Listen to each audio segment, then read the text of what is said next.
Friends, എല്ലാവർക്കും നമസ്കാരം. നിങ്ങളെല്ലാവരും ഉച്ചഭക്ഷണം ഉണ്ടാക്കുന്ന തിരക്കിലാണല്ലോ, ആയിരിക്കുമല്ലോ. അതോ എല്ലാവരും നേരത്തെ വെച്ചിട്ടൊക്കെ സുഖമായിട്ടിരിക്കുകയാണോ? എന്നാലേ സരസ്വതി ചിലപ്പോൾ വെക്കുന്ന ചോറൊക്കെ അടുപ്പത്ത് കിടക്കുന്നത്, അരി വേഗാവായി. ഇനി ഇന്ന് രാവിലെ നമുക്ക് ഇഡ്ഡലി ചമ്മന്തിയുമായിരുന്നു, അതൊക്കെ കഴിഞ്ഞു. അത് കഴിഞ്ഞിട്ട് എന്നും എന്തിനാ എൻ്റെ ബ്രേക്ക്ഫാസ്റ്റ് കാണിച്ച് നിങ്ങളെ ബുദ്ധിമുട്ടിക്കുന്നത് അല്ലേ? നിങ്ങളുടെ വീട്ടിലേതെ കഴിക്കുന്നുണ്ട്, പിന്നെ ഇതും കൂടെ കഴിക്കുമ്പോൾ നിങ്ങൾക്ക് വേറെ മഴക്കാലമായിട്ടുള്ള ഒരുപാട് ഫുഡ് വേണ്ട അല്ലേ? അപ്പോൾ ഇവിടെ അരി കിടന്ന് വേകുന്നു. ഇനി ഞാൻ ഇന്ന് ഒരു ഒഴിക്കാങ്കറി വെച്ചിട്ടുണ്ട്, വെറും ഒരു പുളിങ്കറി. അത് ഞാൻ ഒരു ദിവസം നിങ്ങളെ വെച്ച് കാണിക്കുക, എളുപ്പമാണ് കേട്ടോ. എല്ലാം കൂടെ പറഞ്ഞ് ഞാൻ എൻ്റെ വീഡിയോ നീട്ടുന്നില്ല. അപ്പോൾ ഇന്ന് ഞാൻ മത്തി വറ്റിക്കുകയാണ്. മാങ്ങ ഇട്ട് മത്തി വറ്റിക്കുകയാണ്. ഇത് പച്ചയ്ക്കുള്ള ഒരു കാര്യമാണ്, അത് അതുകൊണ്ട് ഇതിൽ ഒന്നും ഇതാക്കണ്ടതാ.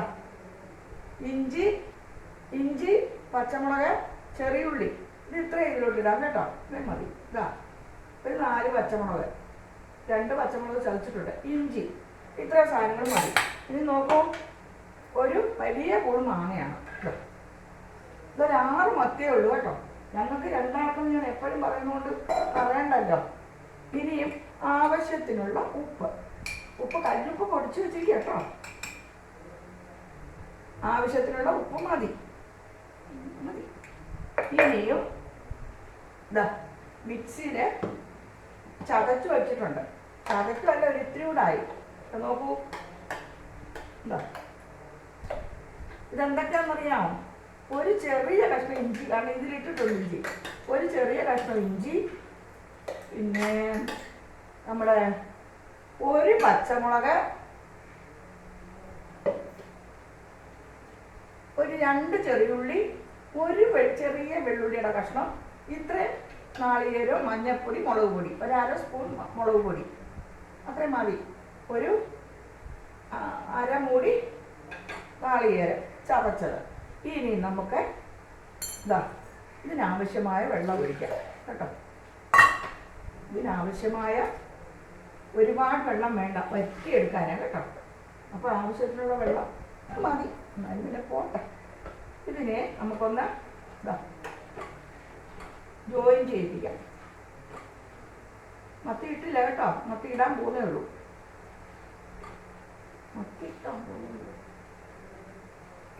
ഉപ്പ് പാകമാണ്. ഇനി മത്തിയെ ഞാനങ്ങോട്ട് വാരി ചെറിയ കഷ്ണങ്ങളായിട്ട് അരിഞ്ഞു വെച്ചിരിക്കാം. പീര വറ്റിക്കാനേ ചെറിയ കഷ്ണങ്ങളായിട്ട് അരിയണം കേട്ടോ.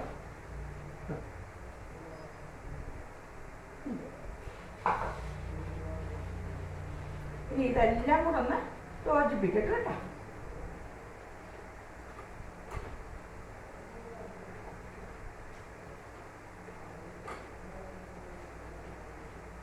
എനിക്ക് കുട്ടികളെ ഈ ചൂട് കാലമാകുമ്പോൾ സാരി ഒന്നും ഉടുക്കാൻ വയ്യ.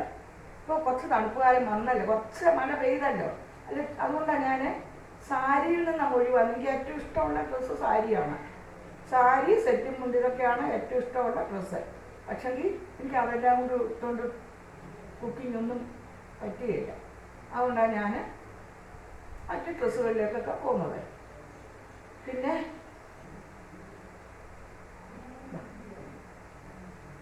ഇനി ഇതൊക്കെ ഒന്ന് കിടന്ന് വേവട്ടെ.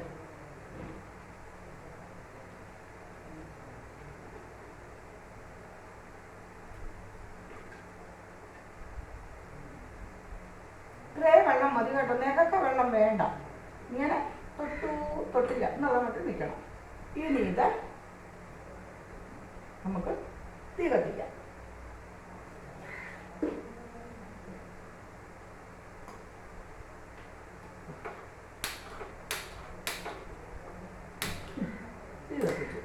ഇനി ഇതവിടെ കിടന്ന് നല്ല 2 തിള വരുമ്പോൾ നമുക്കതിനെ ഒന്ന് ചുറ്റിച്ചിട്ട് വീണ്ടും അടച്ചു വെച്ച് ചെറിയ തീയിൽ കിടന്ന് വേകണം. അപ്പോൾ ഞാൻ കറിവേപ്പില ഇട്ടില്ല.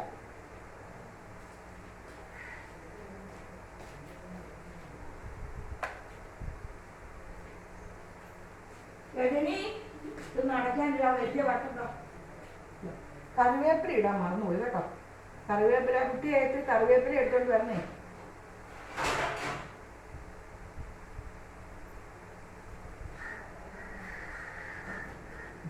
ഇത്രയേ പാടുള്ളൂ ഇതിന് വെള്ളം. ഇത് കൂടുതലായാൽ ഇത് രുചി വരിക. ഇത് കറിവേപ്പില കൂടി ഇടണം, അത് ഇടാം. നമ്മുടെ രജനി പോയിട്ടുണ്ട് കറിവേപ്പില ഇടാം. അപ്പോൾ ഇത് ഇനി ഇവിടെ കിടന്ന് നമ്മൾ തീ കത്തിച്ചേ ഉള്ളൂ കേട്ടോ. ഇനി ഇവിടെ കിടന്ന് വേകട്ടെ.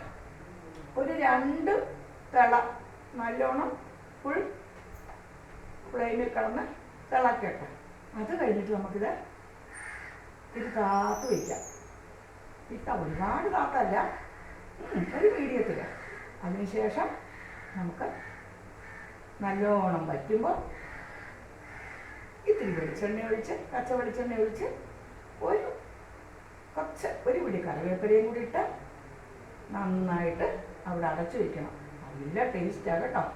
അപ്പോൾ ഞാൻ കയ്യൊന്ന് തരും കേട്ടോ.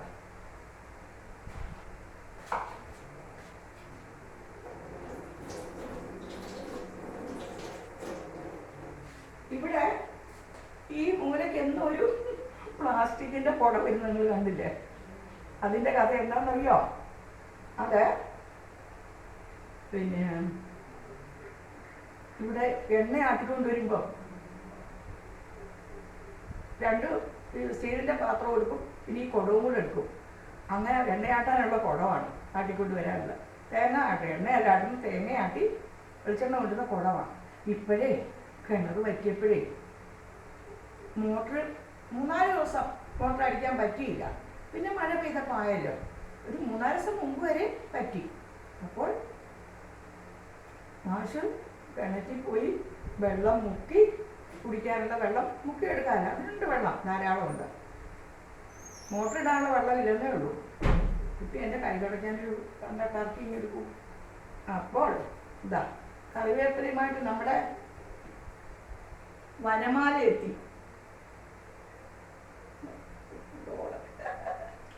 ഇത്ര കറിവേപ്പില കൂടി ഇടാതെ ഇതാ ബാക്കി കറിവേപ്പില നമുക്ക് ഇത് കുക്ക് ചെയ്ത് കഴിയുമ്പോൾ ഇതിൻ്റെ മുകളിലിട്ട് അത് ചെറിയ ചൂടോടെ അതിൻ്റെ മുകളിലേക്ക് ഒരു 2 തുള്ളി വെളിച്ചെണ്ണയും കൂടെ ഒറ്റിക്കുമ്പോൾ നല്ല ടേസ്റ്റ് ആയിരിക്കും കേട്ടോ. അങ്ങനെ അതാണ് ആ കുടം അവിടെ ഇരുന്നത്. ഞാൻ എന്നും വീഡിയോ കാണുമ്പോൾ വിചാരിക്കുമല്ലോ, ഇവിടെ വെള്ളിക്കുടവും പിച്ചളക്കുടവും ഓട്ടുകുടവും ഒന്നും സ്റ്റീൽ കുടവും ഒന്നുമില്ല കേട്ടോ. അതിൻ്റെ ആവശ്യങ്ങളും വന്നില്ല. ഓട്ടുകുടം ഉണ്ടായിരുന്നു, അതാ മുകളിൽ കണ്ട ഓട്ടുകുടമൊക്കെ പിടിച്ച് കിടപ്പുണ്ട് പുരാവസ്തുക്കൾ. അപ്പം അങ്ങനെ അതായിരുന്നു മൂലയ്ക്കുന്ന കുടം. ഏതായാലും ആരും അതിനെക്കുറിച്ച് ഒന്നും എന്നോട് ചോദിച്ചില്ല. ടീച്ചറെ എന്താ അവിടെ ഒരു പ്ലാസ്റ്റിക് കുടം ഇരിക്കുന്നതെന്നൊന്നും. പിന്നെ എനിക്ക് എനിക്ക് ഒന്നാമത് കമൻസ് വളരെ കുറച്ച് വരുന്നുള്ളൂ. അതിലെനിക്ക് വിഷമമുണ്ട്.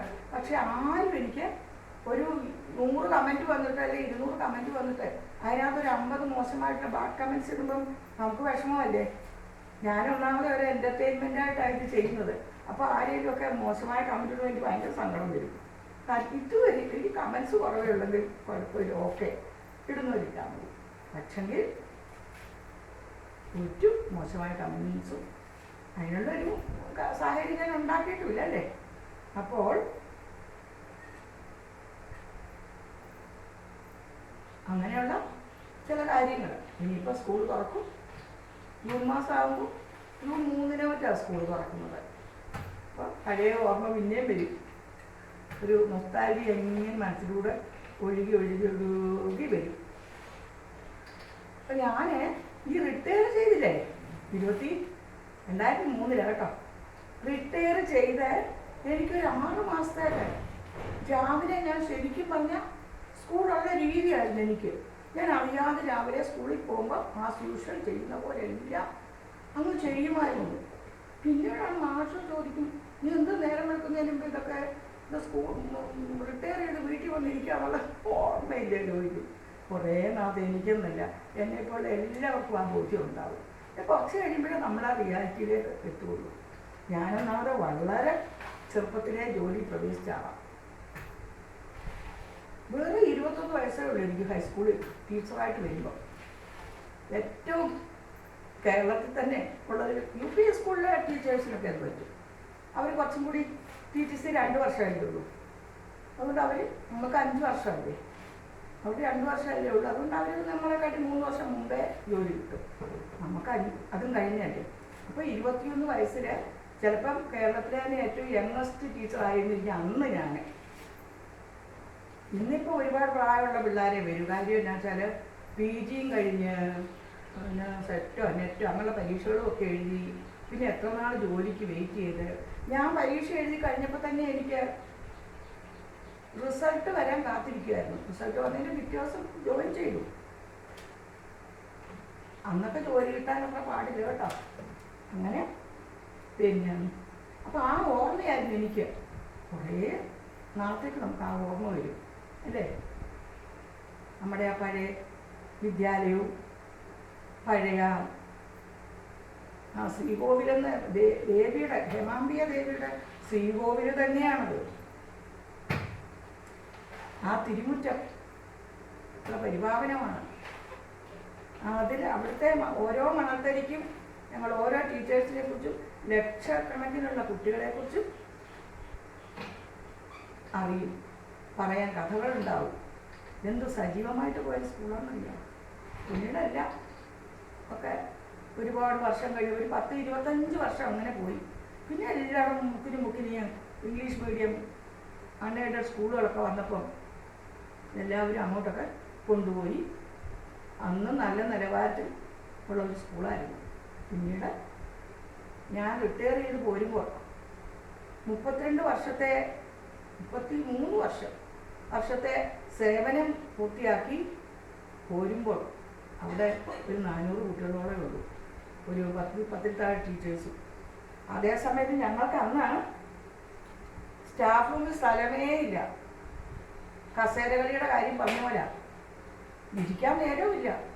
കാരണം ഡിവിഷനുകൾ ഓരോ 10ാം ക്ലാസ് 16 ഡിവിഷനൊക്കെ ഉണ്ടായിരുന്നു. പിന്നെ അങ്ങനെ ഗോവിന്ദനുണ്ണി മാഷയെ കുറിച്ച് ഞാൻ പല വട്ടം നിങ്ങളോട് പറഞ്ഞിട്ടുണ്ട് അല്ലേ.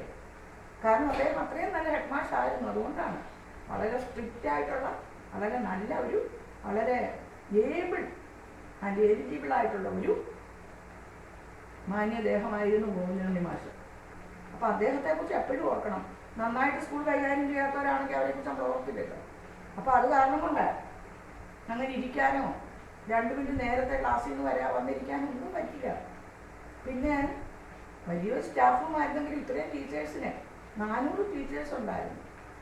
അതിൽ 300 ലേഡി ടീച്ചേഴ്സും 150 ജെൻസും.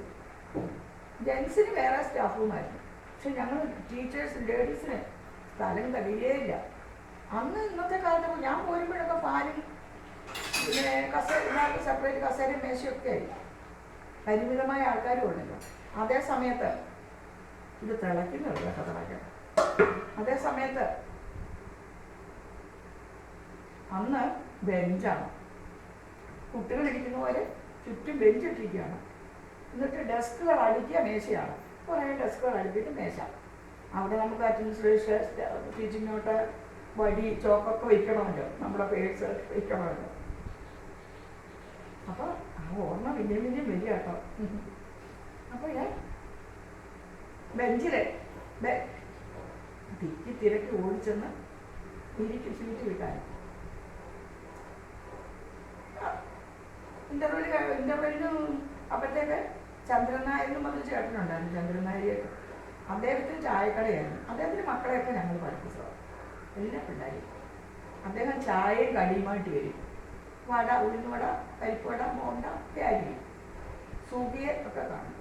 ഇതെല്ലാമായിട്ട് ചന്ദ്രൻ നായർ ചേട്ടൻ വരും. നമ്മൾ പിന്നെ എല്ലാവരും വേണ്ടവരൊക്കെ ചായയും കടിയൊക്കെ കഴിച്ച് ഒന്ന് റിഫ്രഷ് ചെയ്ത് ബാത്റൂമിലൊക്കെ പോയിട്ട് വീണ്ടും രണ്ടാമത്തെ പീരീഡ് കഴിയുമ്പോഴാണല്ലോ ഇൻ്റർവെൽ. 3ാമത്തെ പീരീഡ് നമ്മൾ അതാത് ക്ലാസ്സുകളിലേക്ക് പോകും. അതൊക്കെ ഒരു ഓർമ്മ. പിന്നെ 1 മണിയാകുമ്പോൾ സ്കൂൾ വിടും. അപ്പോഴത്തേക്ക് ഓടി വരികയാണ്. ആദ്യ കാലത്തൊക്കെ ഓടി വരണം. 2 കുട്ടികൾ ഒത്തിരി ശബരികൾ. ചെറിയ മകൻ പാല് കുടിക്കുന്ന സമയമാണ്. അപ്പം അത് കാരണം കൊണ്ട് ഈ കുട്ടിക്ക് മുലപ്പാൽ കൊടുക്കാൻ വേണ്ടി ഓടി വരികയാണ്. മൂത്തവരുടെ 2 പേരുടെ കാര്യത്തും അങ്ങനെ തന്നെയായിരുന്നു. അപ്പോൾ അങ്ങനെ ഓട്ടം റെസ്റ്റേ ഇല്ലാത്ത ജീവിതമായിരുന്നു സത്യത്തിൽ അക്കാലത്ത്. എല്ലാവർക്കും എന്നെപ്പോലുള്ള ഉദ്യോഗത്തിന് പോകുന്ന, സ്കൂളിലും ഓഫീസിലും പോകുന്ന ലേഡീസിൻ്റെ ഒക്കെ അവസ്ഥയായിരുന്നു അത്. പിന്നെ വന്ന് വീട്ടിലെ കാര്യമെല്ലാം ചെയ്യണ്ടേ. അപ്പം അതൊരു ഓർമ്മ. എങ്കിലും അതൊരു സുഖമുള്ള കാലമായിരുന്നു കേട്ടോ. എങ്കിലും അത് നല്ല സുഖമുള്ളൊരു കാലമായിരുന്നു. നമ്മളെപ്പോഴും ബിസിയാണല്ലോ. അപ്പോൾ നമുക്ക് ഒന്നിനെക്കുറിച്ച് ഓർക്കണ്ട. കുട്ടികൾ, കുടുംബം, സ്കൂളിലെ കുട്ടികൾ, ഇതൊക്കെയല്ലേ നമുക്ക് ചിന്തയുള്ളൂ. അതിനിടയിൽ 100 കംപ്ലൈൻ്റ് ഉണ്ടാവും. പേരൻസ് വന്ന് ഓരോ കുട്ടികളെക്കുറിച്ചും. അന്ന് ടീച്ചേഴ്സിനെ കുറിച്ച് ഒരു കംപ്ലൈൻറ്റും ആർക്കുമില്ല. ടീച്ചേഴ്സ് നല്ല പിഴവടച്ചാൽ ഒരു ചോദ്യം ചെയ്യലില്ല. കയ്യിലോട്ട് തരുന്നത് നല്ല പിഴ കൊടുത്ത് ഇവരെ നന്നാക്കി എടുക്കണേ ടീച്ചറെന്ന് പറഞ്ഞ് കൊണ്ടു തരുന്നത്. ഞാനാണ് അടിയുടെ ഒരു ഉസ്താദുമായിരുന്നു. പക്ഷെ എന്നാലും കുട്ടികൾക്കൊക്കെ എന്നെ ഭയങ്കര കാര്യവുമായിരുന്നു. അടിക്കാതിരിക്കുന്നവരെക്കാട്ടും നമ്മൾ അവരുടെ നന്മയ്ക്ക് വേണ്ടിയാണല്ലോ, അല്ല നമ്മളവരെ നശിപ്പിക്കാനല്ലല്ലോ. പിന്നീട് വിളിച്ച് ഞാൻ സാന്ത്വനിപ്പിക്കുമായിരുന്നു. പിന്നെ ഓരോ കുട്ടികളുടെ സാഹചര്യം എനിക്കറിയായിരുന്നു. എല്ലാവരും നിന്നും ഞാനത് കളക്ട് ചെയ്യുമായിരുന്നു. അപ്പം അതിനനുസരിച്ചായിരുന്നു ഓരോ കുട്ടിയോടും പെരുമാറുന്നത്. അവരുടെ കഷ്ടങ്ങളും ദുരിതങ്ങളും ഒക്കെ നമ്മൾ അറിയണമല്ലോ. അങ്ങനെ പിന്നെ ഉച്ചയ്ക്ക് ഓടി വന്നു. ചെറിയ മൂത്തവർക്ക് ഭക്ഷണമൊക്കെ കൊടുത്താൽ, ചെറിയവന് പാലുമൊക്കെ കൊടുത്താൽ മനസ്സോടെ നമ്മൾ ഓടിപ്പോവും. കാരണം കുട്ടികളെ. പക്ഷേ എനിക്ക് ഒരു മെച്ചമുണ്ടായിരുന്നു. കാരണം ഒരു മാഷ് അവിടെ ഷിഫ്റ്റായിരുന്നു. അപ്പോൾ ഉച്ചയ്ക്ക് എത്തും. അപ്പോൾ പിന്നെ കുട്ടികളെ വേറൊരാളുടെ അടുത്ത് ഇരുത്തണ്ട, എനിക്ക് അച്ഛൻ്റെ അടുത്ത് കൊടുത്തേച്ച് പോകാം. പിന്നെ ഞാൻ പലവട്ടം ഞാൻ പറഞ്ഞിട്ടില്ലേ, ഈ കുട്ടികൾക്ക് ഒരു സ്വഭാവമുള്ളത്. എല്ലാ കുട്ടികൾക്കും അങ്ങനെ ആയിരിക്കും. അമ്മമാര് അവർക്ക് മുലപ്പാൽ കൊടുക്കുന്ന സമയത്ത് നമ്മുടെ മുഖത്ത് നോക്കി ചിരിച്ചുകൊണ്ടിരിക്കും, കുടിക്കുകയില്ല. അപ്പം അതൊരു വിഷമം. ഇത് ഇളക്കുന്നില്ല. കാരണം ഇളക്കിയാൽ അത് പൊടി കൊണ്ട് ഇളക്കുന്നില്ല. ചെറുതായിട്ടൊന്ന് വെച്ചതേ ഉള്ളൂ. അമ്മമാർ പാല് കൊടുക്കാനെടുക്കും. പ്രത്യേകിച്ച് ജോലിക്ക് പോകുന്ന അമ്മമാരാണെങ്കിൽ പറയാൻ വേണ്ട. വീട്ടിലിരിക്കുന്ന അമ്മമാരാകുമ്പോൾ അവർക്ക് അതിൻ്റെ ക്രമം പോലെ കൊടുക്കാമല്ലോ. ഇത് നമ്മൾ എങ്ങനെയെങ്കിലും ഒന്ന് കൊടുത്തിട്ട് പോകാനായിട്ടാണ് വരുന്നത്. അപ്പോൾ ഈ കുട്ടികൾ നമ്മളെ ഇത്രയും നേരം കാണാതിരുന്ന് വെച്ച് നമ്മളെ കണ്ടോടിങ്ങനെ ചിരിച്ചോണ്ട് മുഖത്ത് നോക്കിയിരിക്കും. ചിലപ്പോൾ നമുക്ക് സങ്കടവും വരും, ചിലപ്പം പിന്നെ തമാശയും തോന്നും, ചിലപ്പോൾ നമുക്ക് ദേഷ്യവും വരും. അങ്ങനെയൊക്കെയാണ് സംഭവം. നല്ല മീൻ, ഒന്നാന്തരം മീൻ വറ്റിച്ചതാണ്. മത്തി വറ്റിച്ചതൊരു സുഖം തന്നെയാണ് അല്ലേ. മത്തി വറ്റിച്ചത് നല്ല രുചിയല്ലേ. ഇത് ഏകദേശം പാകമാകാൻ തുടങ്ങി. ഇനി നമുക്കിത് തിരിതാക്കി വയ്ക്കാം. പിന്നെ ഇനി നമുക്കിത് ഒരു 5 മിനിറ്റ് കൂടെ മതി. ഞാൻ ചട്ടിയിൽ നിന്ന് പാത്രഭാഗമായിട്ടത് കുറുകി വറ്റിച്ചത്. നല്ലതായത് മത്തി വറ്റിച്ചത്. അപ്പം ഇത് എല്ലാവരും ചെയ്യുന്നത് തന്നെയാണ്. എന്നാൽ ഓരോ വീട്ടമ്മയ്ക്കും ഒരേ ഇൻഗ്രീഡിയൻ്റ് ആണെങ്കിലും പോലും വ്യത്യസ്തമായിട്ടായിരിക്കും കുക്കിങ്. ഓരോ ആൾക്കും ഓരോ രീതിയിലായിരിക്കും അവരുടെ കുക്കിങ്ങിൻ്റെ സ്റ്റൈല്. ഇത് സരസ്വതി ടീച്ചർ സ്റ്റൈല് അല്ലേ രജനി? സരസ്വതി ടീച്ചർ സ്റ്റൈലായിട്ട്. സത്യം പറഞ്ഞാൽ കോട്ടയത്ത്, ചങ്ങനാശ്ശേരി, കൊല്ലം ആ ഭാഗത്തുള്ള വീട്ടമ്മമാർ അവിയൽ, മീനൊക്കെ വയ്ക്കുമ്പം എനിക്ക് ഭയങ്കര ഒരു നൊസ്റ്റാൾജിയ തോന്നും. ഭയങ്കര ഫീലിങ്സ് ആയിരിക്കും. അപ്പോൾ ഞാനും അവിടെ ആണെന്ന്, എനിക്ക് അവിടെ ആണെന്ന് തോന്നിപ്പോകും. ഒരു Jaya variety blog, Ajitha Nair variety blog, അവരൊക്കെ കുക്ക് ചെയ്യുമ്പോൾ ഞാനും അവിടെ ആണെന്ന് തോന്നിപ്പോകും. കാരണം ഞാൻ അവിടെ ജനിച്ച് വളർന്ന ആളല്ലേ. 21 വയസ്സ് വരെ അവിടെ അല്ലേ നമ്മൾ ചങ്ങനാശ്ശേരിയിലല്ലേ.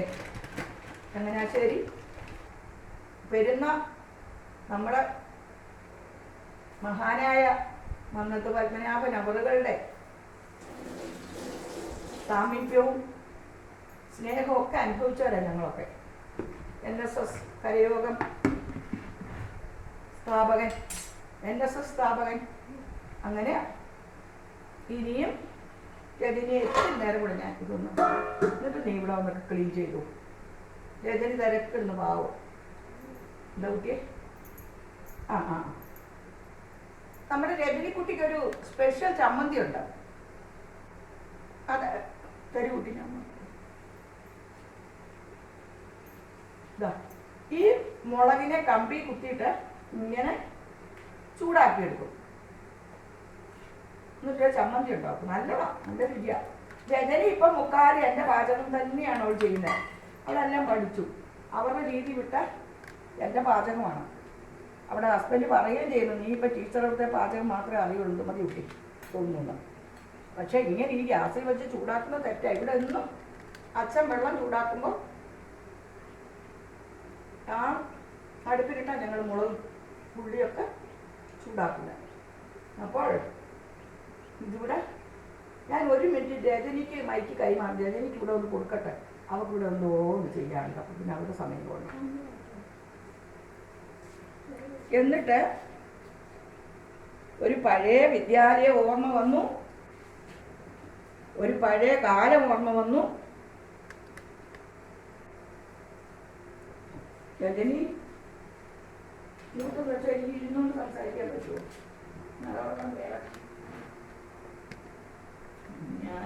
അപ്പം അങ്ങനെ ഞാൻ പഴമയിലേക്ക് പോയി.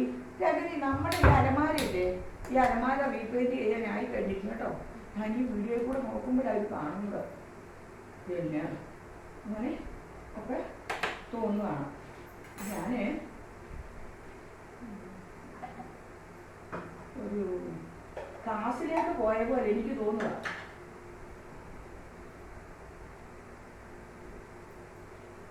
അതായത് നമ്മുടെ മാതൃഭൂമിയോടെന്ന് പറഞ്ഞ കവിതയുണ്ട്,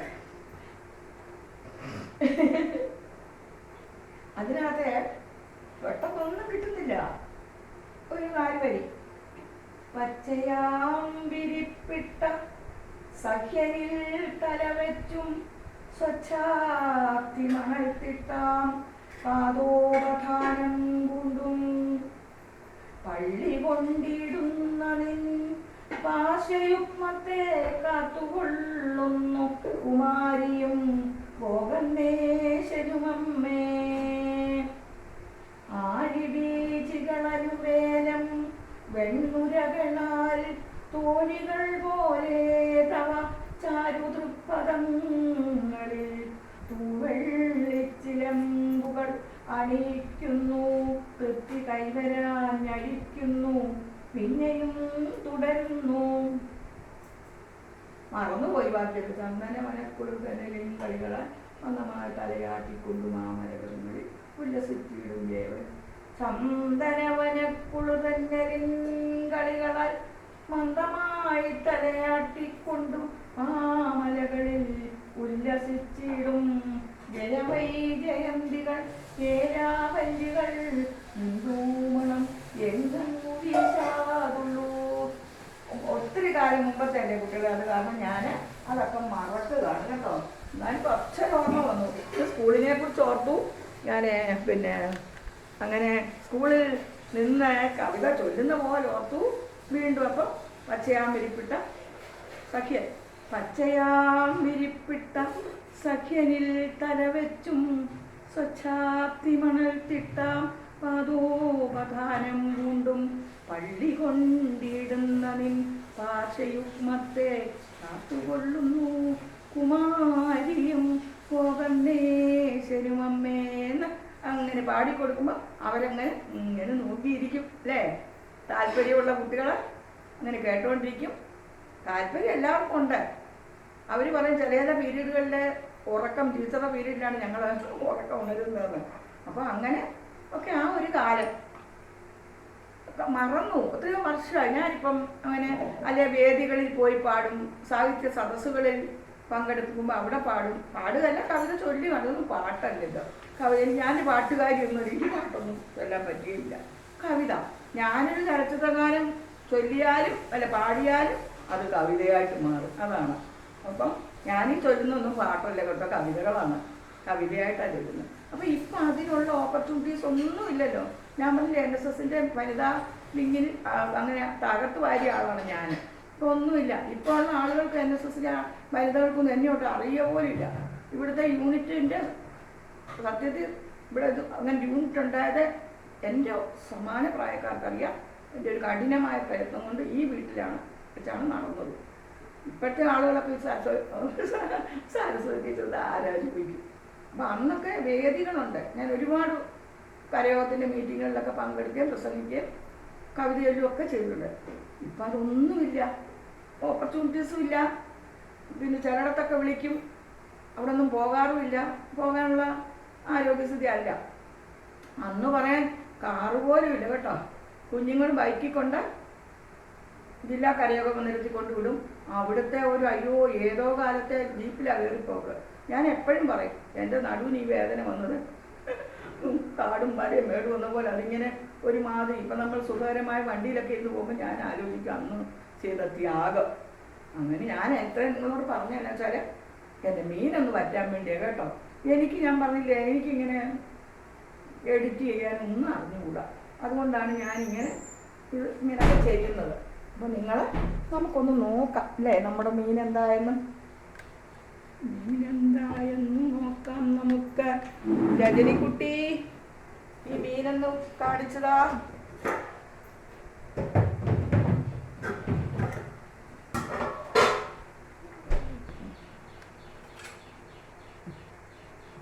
അപ്പോൾ നമ്മുടെ മീനൊക്കെ പറ്റി നല്ല സൂപ്പറായി. ഇനി നമുക്ക് ഒന്നുകൂടെ ഞാൻ അതിൻ്റെ ടേസ്റ്റ് നോക്കട്ടെ. നല്ല സൂപ്പർ ഡൂപ്പർ. അപ്പം ഞാൻ മാങ്ങയിട്ട് മത്തി വറ്റിച്ചതാണ്. ഞാൻ എല്ലാവരും പറ്റിക്കും അതുപോലെ എൻ്റേതായ ഒരു രീതിയല്ലേ. മാങ്ങായിട്ട് മത്തി വറ്റിച്ച് ഇനി പാത്രഭാഗത്ത് കിടന്ന് ചട്ടിയല്ലേ, അതുകൊണ്ട് നല്ല ഡ്രൈ ആയിട്ട് കിട്ടും കേട്ടോ. അപ്പം എല്ലാവരും ഇത്രയും സമയം എൻ്റെ ഈ പാചകവും വാചകവും ഒക്കെ കേട്ടോണ്ടിരുന്നതിന് നിങ്ങൾക്ക് എല്ലാവർക്കും നന്ദി പറയുന്നു. എല്ലാവരും ലൈക്ക് ചെയ്യണം, കമൻറ്റ് ചെയ്യണം, നിങ്ങളുടെ ഫ്രണ്ട്സിനൊക്കെ ഷെയർ ചെയ്യണം. പിന്നെ സബ്സ്ക്രൈബ് ചെയ്യാത്തവരൊക്കെ സബ്സ്ക്രൈബ് ചെയ്യണം കേട്ടോ. Thank you so much. ലോകാ സമസ്ത സുഖിനോ ഭവന്തു.